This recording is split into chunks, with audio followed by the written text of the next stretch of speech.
നമസ്കാരം, കൊട്ടാരക്കര മീഡിയയിലേക്ക് സ്വാഗതം.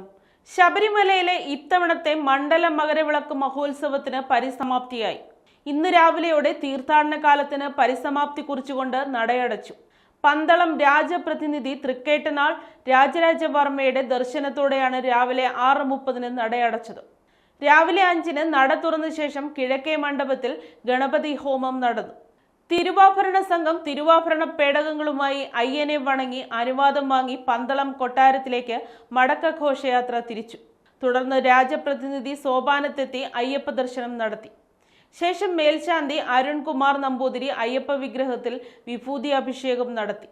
കഴുത്തിൽ രുദ്രാക്ഷമാലയും കയ്യിൽ യോഗദണ്ഡയും അണിയിച്ചു. ഹരിവരാസനം ചൊല്ലി വിളക്കുകൾ അണച്ച് മേൽശാന്തി ശ്രീകോവിലിന് പുറത്തിറങ്ങി നടയടച്ചു. താക്കോൽ കൂട്ടം രാജപ്രതിനിധിക്ക് കൈമാറി.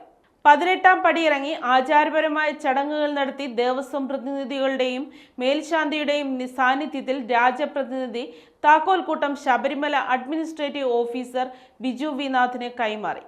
മാസപൂജകൾക്കുള്ള ചെലവിനായി പണക്കിഴിയും നൽകി. തുടർന്ന് രാജപ്രതിനിധിയും സംഘവും പന്തളം കൊട്ടാരത്തിലേക്ക് യാത്ര തിരിച്ചു. ജനുവരി 23 തിരുവാഭരണ ഘോഷയാത്ര പന്തളത്ത് എത്തിച്ചേരും. അതേസമയം വലിയ ഭക്തജന തിരക്കിനാണ് 2024-25 തീർത്ഥാടന കാലം സാക്ഷ്യം വഹിച്ചത്. ദേവസ്വം ബോർഡിന്റെ പ്രാരംഭ കണക്കുകൾ പ്രകാരം 53 ലക്ഷത്തോളം ഭക്തജനങ്ങൾ ഈ തീർത്ഥാടന കാലം ശബരിമല ദർശനം നടത്തിയിട്ടുണ്ട്.